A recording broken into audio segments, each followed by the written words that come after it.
Good afternoon. Kevin with All Dogs Go to Kevin. Nice to see ya. It's been a little while since I've done one of these, but we are back.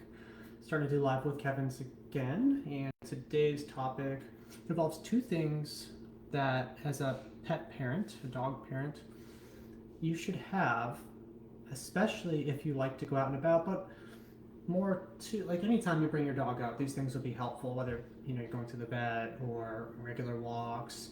These things can be handy when you're having visitors come over. So I'm going to break that down. So let's dive in. If anybody has any questions, go ahead and ask them. I will see them come up and I'll answer them. So here we go. The first thing I'm going to talk about is a treat bag. So many of you probably already have treat bags. This is something that I do not leave home without.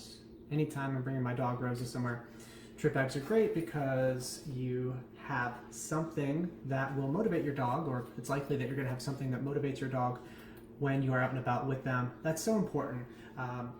This will set you up and your dog up to succeed. This just means that if you're asking for behaviors, you have the ability to reward those behaviors, which will make those behaviors likely to happen again in the future. Think of it this way: if you bring your dog out and you don't have anything to reinforce their behaviors, you may ask them to do stuff.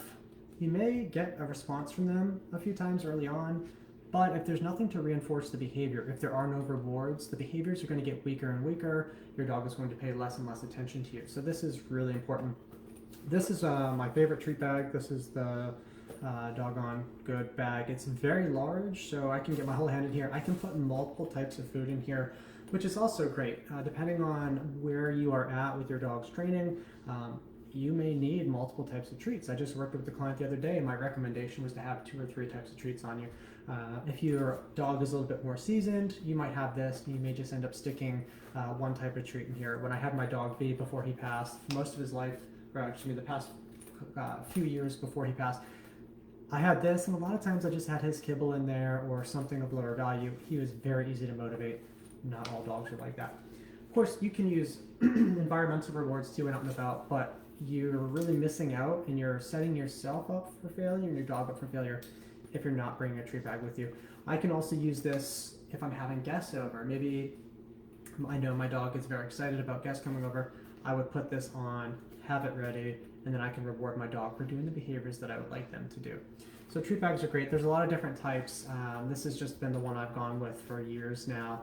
It's got a magnet and all that. This is not a post that involves me getting paid for this. It just happens to be what I like.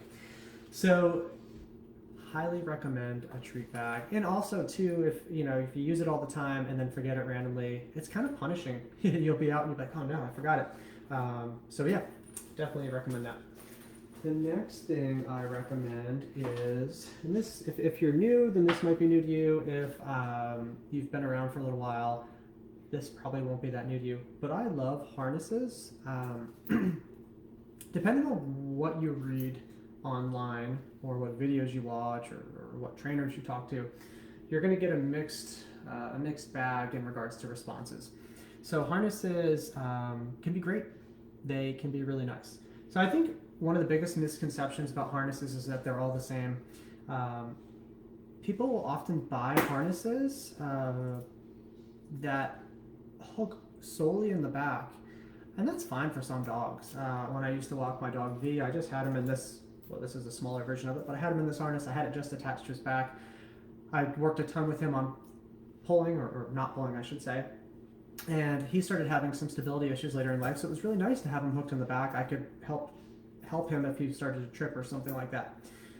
But if you just go to the store and buy a harness, and you buy a back attaching harness, and you have a young dog that is very excited to be on walks, you are probably going to set yourself up to fail. Your dog is really going to be set up to be able to pull with a lot of force, because think about the leverage from a perspective of leverage. So if how do trucks pull trailers? They hook it up to the back of it. So this will give your dog sort of 4-wheel drive. Again, it's case by case. There are some dogs you can put in a harness that hooks in the back and they're going to do absolutely fine. But I'd say the vast majority of people that are looking for help, if they do this, it's not going to be good enough. This harness has 2 points of contact, which is great. So this one is designed to hook onto the chest. Now, if you are kind of steering your dog along, or I shouldn't say steering, but if you have it here and you need to do something like change directions really quickly because something's happening, having it attached to the front of them just makes it a bit easier.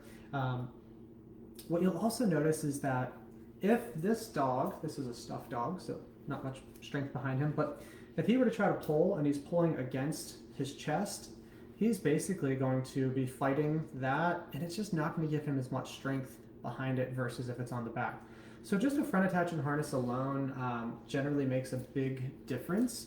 So there are plenty of people that buy harnesses that are similar to this. There are many different brands, but that have the front attachment, and a lot of them are listed as no pull harnesses, which is a little misleading, but they'll buy it, they'll stick their dog in the harness, and what ends up happening is their dog pulls still, but the strength behind it is much, much less. I can't put a number on it, 10% total of the strength, I'm not sure, but it's much, much less. So people will put this on their dogs, the dogs are still pulling, but it's very manageable.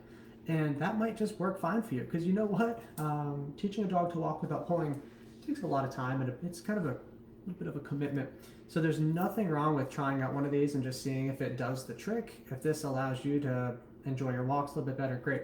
I recommend these regardless, and then for clients that really want to have a dog that doesn't pull, we use this along with training. And so what does training look like? Well, training is focusing heavily on saying like, hey, when you do X, Y, and Z, a lot of good things happen. You get to keep going where you're going.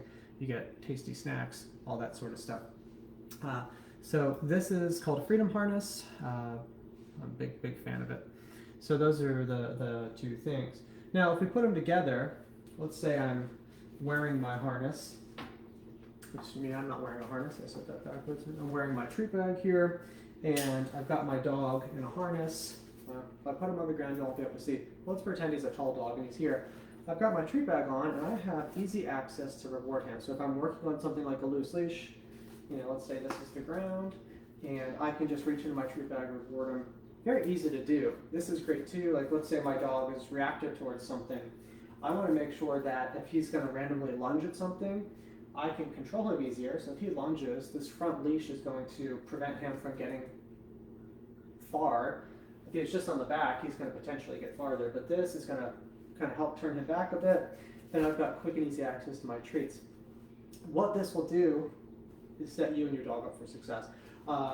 Anytime you're dealing with something like reactivity, which we'll spend some time on that in a future live, you want to have quick and easy access. If something's going on and I want to try to get his attention back, I'm like, hold on one second, when you reach into my pocket, you're wasting time, you're going to drop the leash, you're going to be fumbling. But having this right here, I can be holding on to my leash, reach in, boom, there we go. So a combination of these two things is quite helpful. So definitely consider these things. A treat bag like this, I want to say, is about $20, and a harness like this is about $40, so it's like a $60 commitment. Last time I checked these harnesses, I think you can spend an extra $10 on a lifetime warranty, and they will replace it or pieces of it if it's chewed and all that. So it's kind of like a harness that can last their entire lives. And these treat bags are super durable. You can stick them in the dishwasher to clean them if they get dirty. If you are going to go with a treat bag like this, like I recommend, I oftentimes will stick a Ziploc baggie or multiple Ziploc baggies inside here, so I can actually just reach into the baggie. Helps kind of keep it clean, so that way it's not getting completely funky. So those are two pieces of equipment that can come in very handy. A harness is great, and a treat bag. If you have questions about these things, feel free to reach out and ask. But for anybody that is just getting a dog, or anybody that has a dog, these are two things that I would buy. Thanks for watching. I'll check back for any comments later. Have a good rest of your day. Bye-bye.